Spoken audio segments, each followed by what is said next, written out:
My name is Wolfgang Preußel. As always, we have participants via video. If you ask questions, please unmute and put on your camera. And with that, I hand over to President Lagarde, please. Thank you very much. And good afternoon to all of you. The Vice President and I welcome you to our press conference. The Governing Council today decided to lower the three key ECB interest rates by 25 basis points. In particular, the decision to lower the deposit facility rate, the rate through which we steer the monetary policy stance, is based on our updated assessment of the inflation outlook, the dynamics of underlying inflation, and the strength of monetary policy transmission. The disinflation process is well on track. Inflation has continued to develop broadly as staff expected, and the latest projections closely align with the previous inflation outlook. Staff now see headline inflation averaging 2.3% in 25, 1.9% in 26, and 2% in 27. The upward revision in headline inflation for 25 reflects stronger energy price dynamics. For inflation excluding energy and food, staff project an average of 2.2% in 25, 2% in 26, and 1.9% in 27. Most measures of underlying inflation suggest that inflation will settle at around our 2% medium-term target on a sustained basis. Domestic inflation remains high, mostly because wages and prices in certain sectors are still adjusting to the past inflation surge with a substantial delay.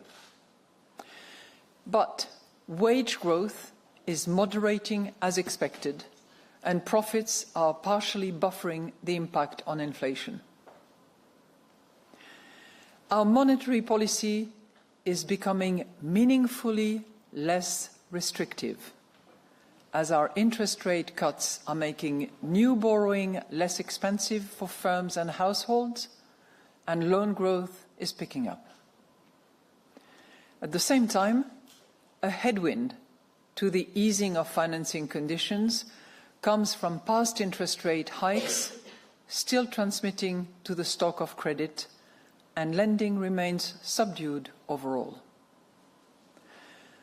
The economy faces continued challenges, and staff have again marked down their growth projections to 0.9% for 25, 1.2% for 26, and 1.3% for 27. The downward revisions for 25 and 26 reflect lower exports and ongoing weakness in investment, in part originating from high trade policy uncertainty as well as broader policy uncertainty. Rising real incomes and the gradually fading effects of our past rate hikes remain the key drivers underpinning the expected pickup in demand over time. We are determined to ensure that inflation stabilizes sustainably at our 2% medium-term target. Especially in current conditions of rising uncertainty, we will follow a data-dependent and meeting-by-meeting approach to determining the appropriate monetary policy stance. In particular, our interest rate decisions will be based on our assessment of the inflation outlook in light of the incoming economic and financial data, the dynamics of underlying inflation, and the strength of monetary policy transmission. We are not pre-committing to a particular rate path. The decisions taken today are set out in a press release available on our website. And I will now outline in more detail how we see the economy and inflation developing, and will then explain our assessment of financial and monetary conditions. So looking at the economic activity, the euro area economy likely grew modestly in the fourth quarter of 2024. The first 2 months of 25 saw a continuation of many of last year's patterns. Manufacturing is still a drag on growth, even if survey indicators are improving. High uncertainty, both at home and abroad, is holding back investment, and competitiveness challenges are weighing on exports. At the same time, services are resilient. Moreover, rising household incomes and the robust labour market are supporting a gradual pickup in consumption, although consumers' confidence is still fragile and saving rates are still high. The unemployment rate stayed at its historical low of 6.2% in January, and employment is estimated to have grown by 0.1% in the last quarter of 24. However, demand for labour has moderated, and recent survey data suggest that employment growth was subdued in the first 2 months of 25. Uncertainty has increased and is likely to weigh on investment and export by more than previously expected. But growth should be supported by higher incomes and lower borrowing costs. According to the staff projections, export should also be supported by rising global demand so long as trade tensions do not escalate further. Fiscal and structural policies should make the economy more productive, competitive and resilient. The European Commission's Competitiveness Compass provides a concrete roadmap for action, and its proposal should be swiftly adopted. Governments should ensure sustainable public finances in line with the EU's economic governance framework and prioritise essential growth-enhancing structural reforms and strategic investment. Looking now at inflation. Annual inflation stood at 2.4% in February, after 2.5% in January and 2.4% in December, according to Eurostat's flash estimate. Energy price inflation slowed to 0.2%, following a strong increase to 1.9% in January from 0.1% in December. By contrast, food price inflation rose to 2.7% from 2.3% in January and 2.6% in December. Goods inflation ticked up to 0.6%, while services inflation eased to 3.7% from 3.9% in January and 4% in December. Most indicators of underlying inflation are pointing to a sustained return of inflation to our 2% medium-term target. Domestic inflation, which closely tracks services inflation, declined in January, but it remains high, as wages and some services prices are still adjusting to the past inflation surge with a substantial delay. At the same time, recent wage negotiations point to a continued moderation in labour cost pressures. The assumption of higher energy price inflation led staff to revise up the headline inflation projection for 25. At the same time, staff expect core inflation to continue slowing as labour cost pressures ease further and the past monetary policy tightening continues to weigh on prices. Most measures of longer-term inflation expectations continue to stand at around 2%. All of these factors will support the sustainable return of inflation to our target. Risk. The risks to economic growth remain tilted to the downside. An escalation in trade tensions would lower euro area growth by dampening exports and weakening the global economy. Ongoing uncertainty about global trade policies could drag investment down. Geopolitical tensions, such as Russia's unjustified war against Ukraine and the tragic conflict in the Middle East, remain a major source of uncertainty as well. Growth could be lower if the lagged effect of monetary policy tightening lasts longer than expected. At the same time, growth could be higher if easier financing conditions and falling inflation allow domestic consumption and investment to rebound faster. An increase in defence, in infrastructure spending, could also add to growth. Increasing friction in global trade is adding more uncertainty to the outlook for euro area inflation. A general escalation in trade tensions could see the euro depreciate and import costs rise, which would put upward pressure on inflation. At the same time, lower demand for euro area exports as a result of higher tariffs and a rerouting of exports into the euro area from countries with overcapacity would put downward pressure on inflation. Geopolitical tensions create two-sided inflation risks as regards energy markets, consumer confidence and business investment.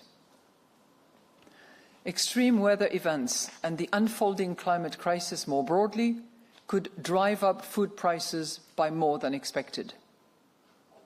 Inflation could turn out higher if wages or profits increase by more than expected. A boost in defence and infrastructure spending could also raise inflation through its effect on aggregate demand. But inflation might surprise on the downside if monetary policy dampens demand by more than expected.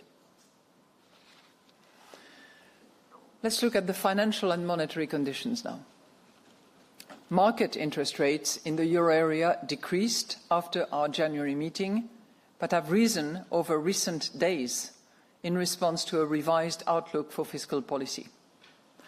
Our interest rate cuts are gradually making it less expensive for firms and households to borrow, and loan growth is picking up.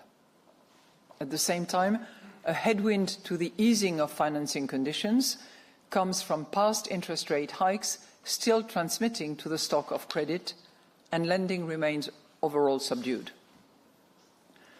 The average interest rate on new loans to firms declined to 4.2% in January from 4.4% in December. By contrast, firms' cost of issuing market-based debt rose to 3.7%, 0.2 percentage point above its December level. Over the same period, the average interest rates on new mortgages declined to 3.3% from 3.4%. Growth in bank lending to firms rose to 2% in January, up from 1.7% in December, on the back of a moderate monthly flow of new loans. Growth in debt securities issued by firms rose to 3.4% in annual terms. Mortgage lending continued to rise gradually, but remained muted overall, with an annual growth rate of 1.3%. So in conclusion, the Governing Council today decided to lower the three key ECB interest rates by 25 basis points. In particular, the decision to lower the deposit facility rate through which we steer the monetary policy stance, is based on our updated assessment of the inflation outlook, the dynamic of underlying inflation, and the strength of monetary policy transmission. We are determined to ensure that inflation stabilizes sustainably at our 2% medium-term target. Especially in current conditions of rising uncertainty, we will follow a data-dependent and meeting-by-meeting approach to determining the appropriate monetary policy stance. In particular, our interest rate decisions will be based on our assessment of the inflation outlook in light of the incoming economic and financial data, the dynamics of underlying inflation, and the strength of monetary policy transmission. We are not pre-committing to a particular rate path. In any case, we stand ready to adjust all of our instruments within our mandate to ensure that inflation stabilizes sustainably at our medium-term target and to preserve the smooth functioning of monetary policy transmission. We are now ready to take your questions. Thank you. And the first question today goes to Alex Weber of Bloomberg. Alex, please. Let me grab some water. Thank you. Good afternoon. My first question is on the way forward. So you say that your monetary policy is becoming meaningfully less restrictive. Does this mean you could slow the pace of rate cuts now and perhaps pause in April? Did you discuss such a scenario at your meeting today? And my second question, perhaps related to that, is on fiscal policy. There's a pretty drastic shift underway with plans for much higher defense spending and, in Germany's case, also infrastructure. There's been a significant market reaction as well. Could you elaborate how the Governing Council expects this to change the economic outlook and monetary policy? Thank you very much for your two questions. So on your first question, you very well noted that we have changed the wording of the fourth paragraph of our monetary policy statement. So let me try to explain what it means, because it's not just an innocuous little change. It's a change that has a certain meaning. What we had previously was that we would keep our restrictive monetary policy as long as was necessary, etc. And that was very much a static assessment of what was needed. We are now moving by having our monetary policy is becoming meaningfully less restrictive to a more evolutionary approach. So in other words, we take account of the journey that we have traveled, 150 basis points since we started cutting. And we acknowledge the fact that, as a result, it is becoming meaningfully less restrictive. We add to that in the same paragraph the two forces that we are seeing operating on our financing conditions. And the first one, if you will, is the... I used a comparison a few weeks ago when we were at the G20 in South Africa, and I used a comparison of the Cape of Good Hope, where you have warm water from the Indian Ocean and the cold water from the Atlantic. And this is really where the position is at the moment, where we have the impact of the current monetary policy decisions that we take and have been taking, which is to cut rates. But at the same time, we still have the cold water of the Atlantic, meaning the remaining effects of decisions that we have taken over the course of time. And that's really where we are at the moment. And that has led us to acknowledge the fact that our measures, that our monetary policy is becoming meaningfully less restrictive. So you asked me the second question, which has to do with most recent development. And I have to say that we have not been spared recent developments in the last few hours and days. And the one that you're referring to is the announcement by the European Commission, on the one hand, of this 800 billion comprising the 150 borrowing facility and the 650 space within which member states can borrow for defense purposes, on the one hand. And on the other hand, the announcement by the German authorities of a twofold program, in a way, one which is the big infrastructure financing of 500 billion over a period of 10 years, and a special measure that relates to defense expenditure that would be decided in the years to come. So two observations. One is, this is work in progress, and we have to be attentive, vigilant. We have to understand how this is going to work, what the timing will be, what the financing will be. so that we can then draw the conclusions and appreciate how much it will contribute to growth and what impact it would have eventually on inflation. So that part of the work we have not yet, of course, determined the conclusion. But one thing that around the table of the Governing Council was clear is that on both accounts that would be supportive to European growth at large and would be a boost to the European economy. Now, everything is going to be a factor of the details. You know, where will the purchases take place? What will the timing be? What will the financing be? And all of those are, you know, obviously political decisions that are not within the remit of the central bank. But we are very attentive to what will come out of today's meeting in Brussels and further development on the German political scene to appreciate the economic consequences. Thank you. Next question goes to Annette Weisbach of CNBC. Annette, please. Madame Lagarde, I have another question on the meaningfully less restrictive monetary policy stance. Perhaps you can explain that to us. Lending is still down. So what makes you think, the ECB think, that the monetary policy stance is actually less restrictive? Because it seems that companies are still holding back to actually borrow and invest. So my second question would be, on the pause, which is likely or not in April, given the uncertainties, would you rather wait for more wage data coming in as domestic inflation seems to be stubbornly high? Thank you. But thank you so much for your question. You know, our assessment, based on the bank lending survey, based on the numbers that that we receive, based on the corporate survey that we hold, and comparing the current situation with the last few quarters, and this month versus last month as well, indicate that lending is actually increasing. The lending to corporate is up by 2%. The lending to households in terms of mortgages is up by 1.3%. Now, this is not yet bringing us to, you know, the sort of strong, solid, robust levels of borrowing by economic actors, but it is definitely on the way up.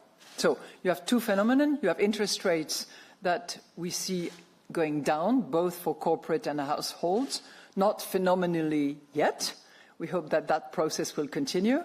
And we are seeing at the same time the volume of lending going up as well. So that's on those two accounts, which it's one of the elements that we use to determine whether or not and how much we are or not still restrictive. And we're not really sort of passing judgment, because I think that particular point is not necessarily the most relevant. What we acknowledge is that it is becoming meaningfully less restrictive.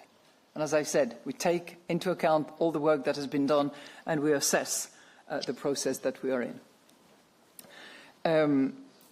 You asked me a second question. On the potential April pause and wage data. Oh, okay. Yeah, you know what? That gives me a chance to explain to you where we are. And I think there is a particular sentence in the monetary policy statement which refers to the particularly high uncertainty under which we operate. Because, you know, clearly we have three phenomena that we have debated over the course of this Governing Council. One, the disinflation is on track. That's point number one. Point number two, the monetary policy is becoming meaningfully less restrictive. And point number two, we have huge uncertainty. Some people have used the adjective phenomenal uncertainty, and we debated as to whether it was high and rising. But suffice to say that it is all over.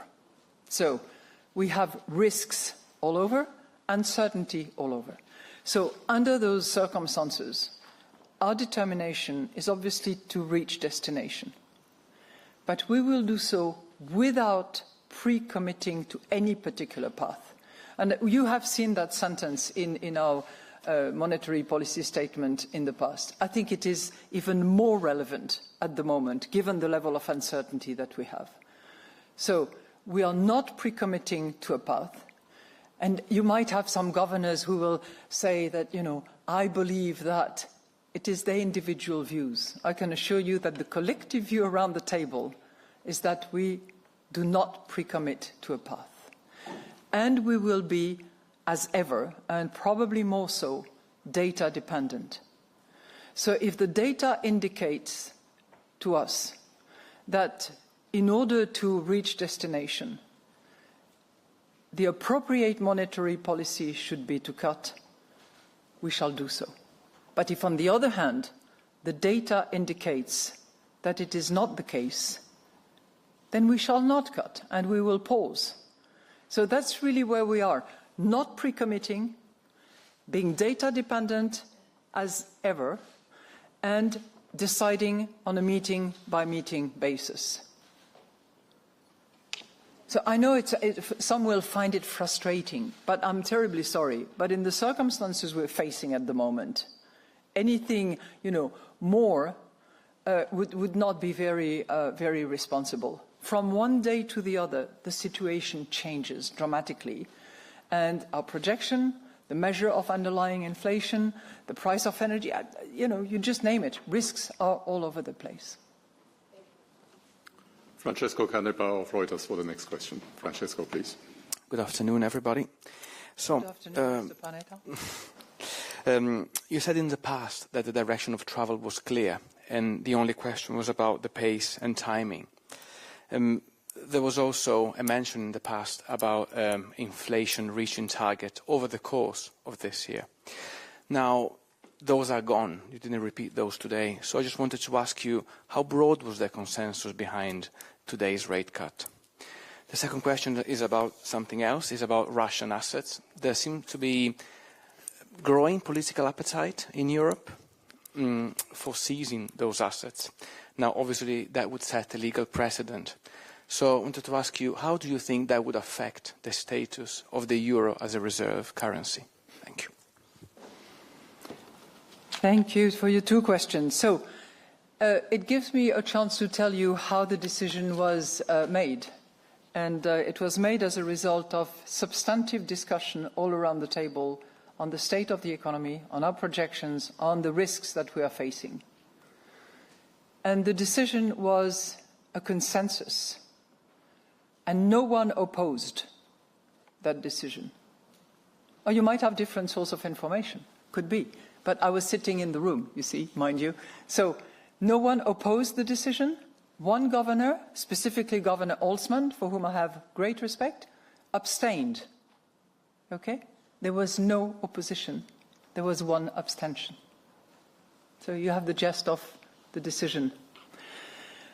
Look, on the Russian assets, I think we have made our position quite clear in the sense that those frozen assets, as you know, are being used in order to guarantee 50 billion loans granted under the ERA by the various members of the G7.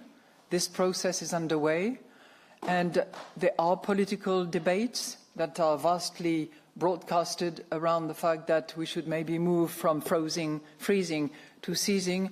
This is not for the European Central Bank to debate, but I would certainly submit that the international law basis on which any decision is made will matter as far as other investors are concerned.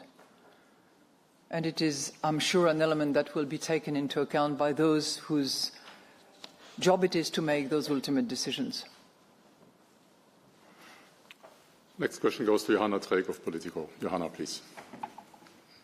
Good afternoon. Thank you very much. Good afternoon. I would like to go back to your previous assertion that, there might be a question about the speed of travel, but the direction is clear. So from today's perspective, is the direction of travel still clear? There's only one direction. And And my second question is on the recent market reaction. Borrowing costs have gone up in response to the fiscal news. Do you have any concerns about a return of sovereign debt tensions in the Eurozone? Thank you very much.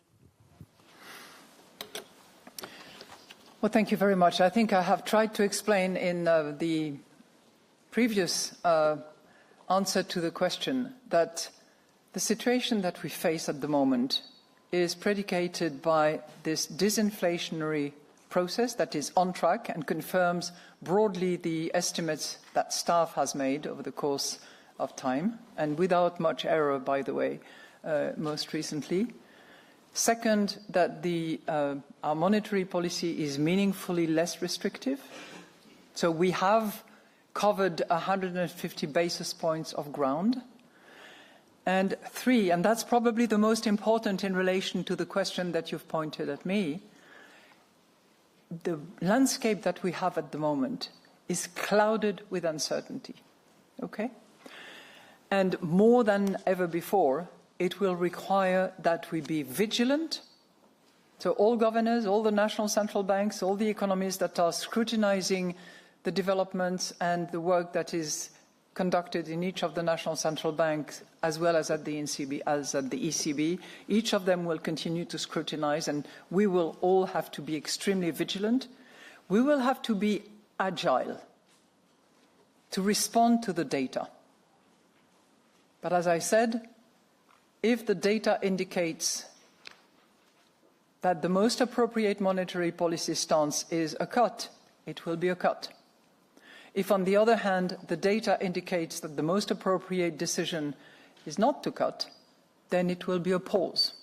I think I have been as clear as I could be on that one. You asked me a second question which had to do with the markets. You know, we look at all market developments and we are very attentive to what's happening, and we try to understand the reaction function of markets. And clearly there has been a lot of reaction in the last, particularly in the last 12 hours, 24 hours, including yesterday. But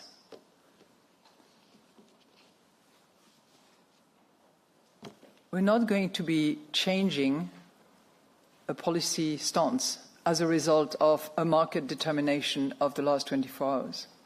Equally, when we look at the spread, there's been very limited spread variation despite the massive change in the yields. So I think that that gives us an answer concerning the solidity of transmission and the solidity of the sovereigns around Europe. Thank you. Next question goes to Olaf Storbeck of the Financial Times. Olaf, please. Thanks. Following up on the last question, so your answer is that the direction of travel isn't clear anymore. Would that be the kind of short version of your elaborate answer? That would be my first question. And my second question is, you pointed to the potential increase in infrastructure and defense spending, which could both add to growth and to inflation. Did you have any discussion in the Governing Council which of the two things are potentially the more relevant one looking forward? And do you have any views yourself on that, given what we know so far, what governments are planning to do? Thanks. Now, on your second question, I know you all want to move faster than light, and certainly faster than our brain power collectively can determine. And as I said, those announcement dates from yesterday, and honestly, in 24 hours, our staff, despite the great work that they do and despite the agility that they demonstrate, particularly those times, are not in a position to identify how much it will contribute to growth and to the European GDP, nor are they in a position to identify how it will impact inflation. Intuitively, all of us around the table, the governors, believe that if all that works, and that's a big if, because it needs to be decided, it needs to go through the parliamentary channels, it needs to then be implemented, by the way. If all that works, it will boost growth. But more to come. Frankly, I think that we need to be attentive to the coming days, weeks, and then try to anticipate the economic consequences that it would have and how it would be distributed as well. On your first point, the reason I'm giving you, I gave Mrs. Streck a quite elaborate answer, I'm sorry for that, it's because the situation is not as sort of straightforward, black and white, we go here, we go there. No, it's not what we're facing at the moment. And as I said, repeatedly, we are not pre-committing to any particular rate path. Okay? We will be data dependent more than ever, and we will decide meeting by meeting. One thing is really clear for me, because you asked me my view, is that we have to reach our destination. And let me just mention one thing, because some of you might be attentive to when we reach that target of 2%. And if you look at the projection of staff that you will see, it's very early in 26, not late in 25. And that is so because of energy prices. Staff has considered that on the basis of the cut-off date that they have, which was quite a few days ago, it was legitimate on the basis of future prices, both on oil and gas. It was legitimate to probably increase by 0.2% the inflation projection. If you look at energy prices today, whether it's oil or gas, the impact would be seriously different.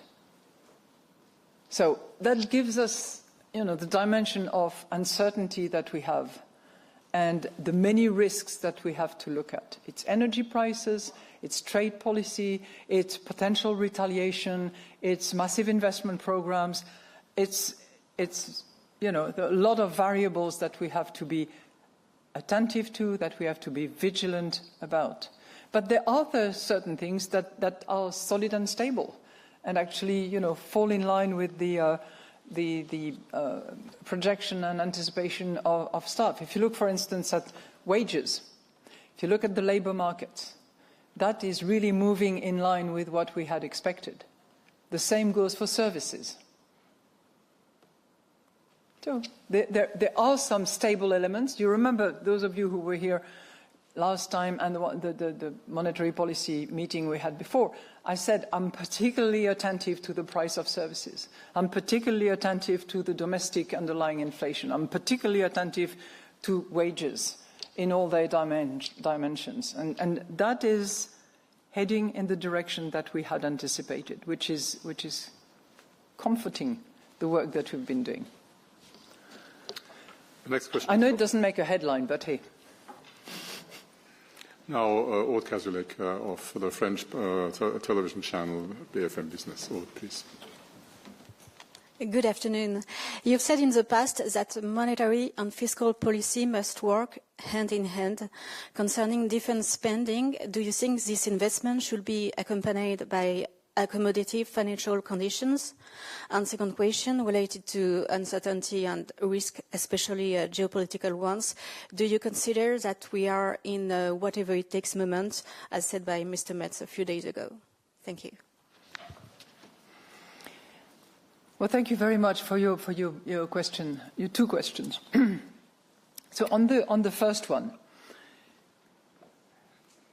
as I said, it's work in progress, but if the proposal by the Commission for massive borrowing programs and exemption under the escape clause and the two proposals identified by future Chancellor Merz, if all that was to work, it would certainly have a fiscal impact, which itself would have an impact on demand. So we will have to take that into account and factor that in.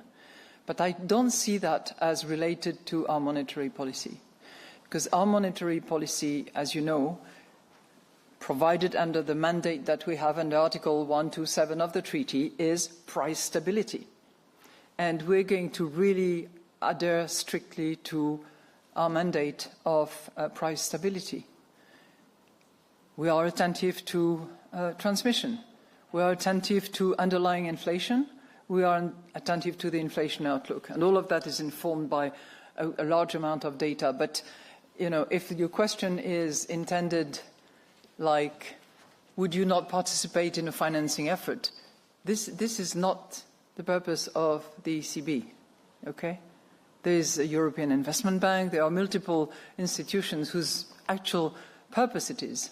Our purpose, our mandate is price stability. On your second questions... whatever it takes. Yeah.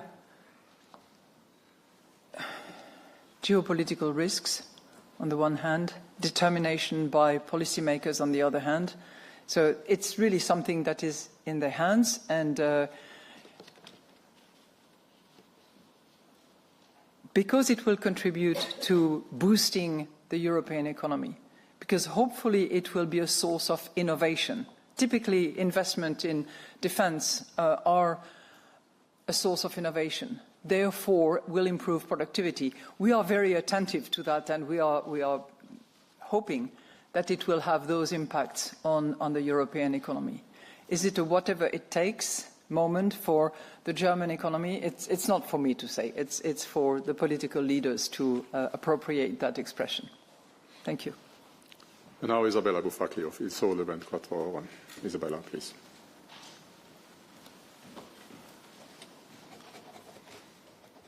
Thank you for the opportunity. President Lagarde, I have two questions. The first is on quantitative tightening. The ECB has been carrying out QT for quite some time, and if I can use your metaphor, it is a bit of a cold water, I think, in the flows. And so we had TLTRO's repayment stopping, and then the holdings, their investments of APP and PEP. So QT has been continuing during the interest rate cut cycle, and it is taking place now together with a kind of a market tightening, the sharp rise of long-term yields of government bonds. So is the Governing Council taking into consideration or quantifying the impact of this QT on its monetary policy and this meaningfully less restrictive monetary policy? And then my second question is on digital euro. Because the Trump administration decided to stop the Federal Reserve's project on central bank digital currency. And it looks like the Fed might be on hold on digital dollar for about 4 years. And so it looks like a kind of a golden opportunity for the ECB and the plans of the digital euro. What is the position of the ECB on these issues? I mean, these changes also from the United States, and how can the ECB push forward with the creation of a digital euro? Thank you. Thank you very much for your two very different and both important questions. So you are perfectly correct in that we have stopped reinvesting quite a while ago now under the APP. We've stopped reinvesting gradually over the course of time under the Pandemic Emergency Purchase Programme, and all TLTRO reimbursement have now been refunded. But this is a process which has taken place very smoothly, which has been absorbed by markets in a very innocuous way over the course of time. Now, we don't regard that as a component of our monetary policy primarily. It's operating on the back burner, if you will. It has been telegraphed very early on. We have anticipated, communicated to markets so that it happens in a very, very smooth and gradual manner, which is what we are seeing. The main monetary policy instrument that we have used recently and that will be the driving force is interest rate, not QT or otherwise such financing program. I know that we have to calculate everything. So we do calculate, we do try to work with counterfactual, and you well know that my dear colleague Piero Cipollone has tried to assess exactly how much it contributes or not, and this is something that he has had calculated. But it's not our key instrument, and it's really not perceived as having a significant impact. On your second point, I tend to share your views. Nature doesn't like vacuum. And we started working on the digital euro way back. Actually, when I started my term 5.5 years ago. And I'm not claiming, parentality on the digital euro, because my colleague Benoît Cœuré had already committed a speech on this matter before I arrived. But I certainly carried on with that project, and subsequently Fabio Panetta on the board and then Piero Cipollone, who has replaced Fabio, have taken the lead together with a very, very good team which is focused on accelerating the pace and hopefully campaigning enough with all the stakeholders, meaning European Parliament, meaning European Council, meaning European Commission, so that we can eventually, not put to bed, but put to reality this digital euro. The deadline for us is going to be October of 25, and we are getting ready for that deadline, but we will not be able to move unless the other parties, the stakeholders, as I call them, Commission, Council and Parliament, actually complete the legislative process, without which we will not be able to move. And I think it is critically important, and it seems to the agnostic or the skeptics, it seems to be more relevant and more of an imperative now than ever before, both on the wholesale and on the retail level, both. And Andres Stumpf of Expansion. Andres, please. Thank you. Could you guide us a bit more around today's discussion and the consensus and frictions? Do you see more diversity of views regarding the current economic outlook or regarding the medium-term outlook? And second question, after what we have seen these last weeks, do you still believe that negotiations are preferable in relation to tariff and commercial war, or has Europe to show some strength? Thank you. My personal your personal view. Yeah. My personal view is that you have to negotiate from a position of strength. So one thing leads to the other. And that's the hope that I can formulate, because we know that tariffs, and particularly if there is retaliation, are not good at all and are net negative on pretty much all accounts. But that's my personal view. Although I think we around the table of the Governing Council, we all agreed that it was net negative when it happens, and it's even negative before it happens, because the uncertainty that is generated and the undermined confidence that results from just the threat of those tariff increases and potential retaliations are putting a brake on investment, on consumption decisions, on employment, hiring, and all the rest of it.